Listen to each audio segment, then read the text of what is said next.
Nah sekarang bagaimana ketika kita sudah mengetahui bahwa virus ini mulai menyebar menjadi pandemi global, bagaimana kita harus mensikapinya? Kita di banyak tempat kita sudah mendengar, kenapa harus takut? Bukankah sehat dan sakit itu pemberian Allah? Tenang saja. Kalau memang kita mau dijadikan sehat ya sehat, kalau kita jadikan sakit ya sakit. Dan itu di banyak tempat begitu. Ada bapak-bapak yang kemudian menjelaskan kepada masyarakat itu. Kepada kelompok petani dijelaskan dengan menarik. Bapak Ibu menanam tanaman untuk pertanian, leres itu. Apa penjelasannya? Pripun nek pun nandur pari dirabok napa mboten? Oh nggih dirabok. Perlu disiangi, kalau orang Jogja nyebutnya diwaton, rumput-rumput yang mengganggu diambil, ya dilakukan. Dikasih pengairan, ya dikasih pengairan. Ditanya, kenapa harus dipupuk, kenapa harus disiangi, kenapa harus dikasih air? Bukankah nanti yang akan menghidupkan Allah? Barulah petani tadi sadar, ya kalau enggak saya pupuk, enggak saya kasih air, gimana tumbuhan ini bisa hidup dengan baik? Nah itulah pentingnya ikhtiar dalam menghadapi COVID-19 ini. Tidak boleh kita kemudian kalau sebagian kita menyebutnya fatalis atau jabariyah atau neo-jabariyah, bahkan kemudian menyebut nggak usah takut dengan virus, takut itu hanya kepada Allah karena dalilnya lam yakhsha illallah. Justru karena kita takut kepada Allah dan Rasulnya, maka kita menghadapi virus ini juga harus sesuai dengan tuntunan Allah dan Rasulnya. Jadi ketika ini ada wabah, Rasul memberi tuntunan. Bukankah pimpinan pusat Muhammadiyah telah memberikan maklumat di antara hadis yang diambil ketika di suatu tempat ada wabah, maka tidak boleh orang yang berada di lingkungan wabah itu keluar dari tempat itu dan orang yang di luar tidak boleh masuk. Dan itu yang dituntunkan Rasul. Salah satu ikhtiar. Maka di antara ikhtiar-ikhtiar, tentunya ini adalah perilaku kita sehari itu bagian dari akhlak kita menghadapi wabah ini adalah ikhtiar agar kita yang sehat terjaga tidak terjadi bagian yang tertular COVID-19 ini. Ini penting yang pertama ini. Karena kalau kita kemudian jadi salah mengambil sikap, sama. Bukan matinya. Kalau mati itu kita sudah yakin bahwa kematian itu datangnya sudah ditentukan oleh Allah. Al-Quran menegaskan itu. Kalau ajal itu sudah tiba, la yastakhiruna sa'atau wa la yastaqdimun. Tidak bisa diundur, tetapi kalau belum waktunya juga tidak bisa diajukan. Bukan masalah takut matinya, tetapi bahwa Rasul itu memberi tuntunan bagaimana ketika kita menghadapi wabah seperti ini. Dan kalau kita sebagai seorang mukmin, tentunya panutan utama kita adalah Rasulullah Muhammad Sallallahu Alaihi Wasallam. Seluruhnya dalam kehidupan kita ini. Karena Al-Quran telah menjamin, laqad kana lakum fi rasulillahi uswatun hasanah. Oleh karena itu kita berusaha menjadi orang yang senantiasa meneladani Rasulullah dalam kasus yang seperti ini.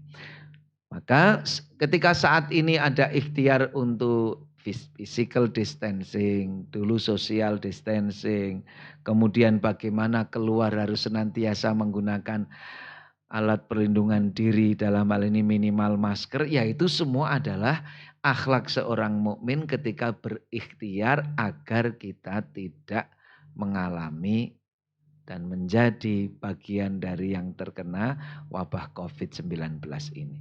Ikhtiar yang lain adalah ketika kita sudah yang pertama tadi membatasi agar tidak terjadi kontak, gitu ya. Terus kemudian bagaimana kita menjaga kebersihan diri. Kita tahu bahwa virus kita ini menyerang saluran pernafasan, masuknya bisa melalui daerah T sini, dari mulut, hidung, dan dari mata. Kita nyebutnya daerah T. Seringnya daerah wajah ini kita pegang dengan tangan kita. Maka perlakuan kita, akhlak kita sehari-hari senantiasa menjaga kebersihan terutama tangan kita ini. Instruksinya cuci tangan pakai sabun. Kenapa pakai sabun? Ilmunya bagaimana? Karena kebetulan virus ini cepat hancur ketika terkena sabun. Lemaknya itu menjadi bagian dari mudah dinonaktifkan dengan sabun. Nah, oleh karena itu bersyukur bagi kita yang sering punya kebiasaan, punya akhlak gantung wudhu. Jadi sering berwudhu, ketika batal terus berwudhu, tentunya berwudhunya dengan benar. Insya Allah ini bagian dari upaya kita untuk menjaga kebersihan itu. Jadi kita jaga betul itu. Kemudian yang kedua, virus ini secara keilmuan lawannya adalah sistem imunitas tubuh kita, kekebalan tubuh kita.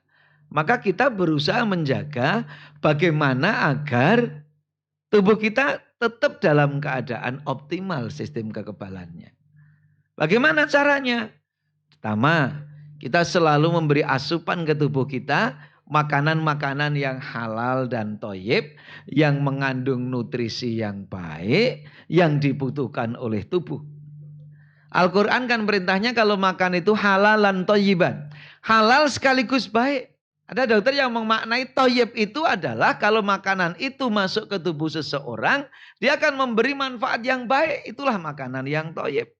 Kalau halal itu sudah tegas di Al-Quran dan As-Sunnah. Yang haram kita tinggalkan, bahkan yang mutasyabihat saja kita jauhi. Kemudian yang kedua, istirahat yang cukup. Rasul itu pernah mengingatkan sahabat yang malamnya terus dipakai untuk ibadah, siangnya untuk puasa, bahkan tidak ada keinginan untuk kehidupan, bahkan untuk istrinya, untuk keluarganya. Rasul mengingatkan yang seperti itu. Semua anggota tubuh itu punya hak untuk istirahat, diberi jatah agar seluruh anggota tubuh ini tetap menjadi baik. Maka asupan gizi, makanan, minumannya yang baik. Kemudian yang kedua, makanan sudah bagus, istirahat sudah dengan cukup. Kita jaga emosi kita tetap dalam keadaan perilaku yang optimis. Jangan galau, jangan cemas, apalagi panik. Apalagi sampai marah-marah dikuasai emosi negatif. Orang sering menyebut dalam kondisi emosi negatif, sistem imun kita itu bisa turun. Bisa turun. Oleh karena itu, kita harus tetap semangat, yakin, karena hadis Nabi menyebutkan, Allah itu menurunkan penyakit berikut obatnya. Insya Allah ini sedang diikhtiarkan. Tapi yang lebih penting lagi, karena sehat itu ada 4 bagian, ada sehat fisik, mental, sosial dan spiritual, bangun peran spiritual yang baik. Ibadah tetap jalan terus. Saat ini kita beribadah di rumah masing-masing, tidak boleh berkurang jamaahnya. Senangnya jadi orang Islam, ketika kita sudah terbiasa jamaah di masjid, dan dalam kondisi sekarang kita tidak bisa ke masjid, Allah akan memberi pahala sesuai dengan kebiasaan kita itu. Jadi kalau sekarang ini sering beredar, kenapa umat Islam menjauhi masjid? Bukan menjauhi masjid. Saat ini kita sedang menjalankan sunnah Nabi yang lain dikala sedang dalam keadaan wabah. Maka spiritual di rumah terus. Tilawah Al-Quran masih terus. Tahajudnya masih terus. Bukankah orang-orang yang tahajudnya rutin itu setelah diteliti, diambil sampel darahnya, ternyata kortisol darahnya turun, rendah, sehingga sistem imunnya menjadi baik. Dan ikhtiar yang lain adalah terus berdoa kepada Allah. Memohon kepada Allah.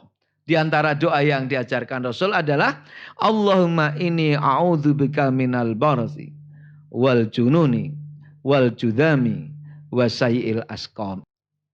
Ini akhlak kita yang kedua. Jadi yang pertama adalah tetap serius menjaga kesehatan anugerah Allah. Terus berikhtiar yang kedua agar kita tidak menjadi bagian dari orang yang terkena COVID-19 ini.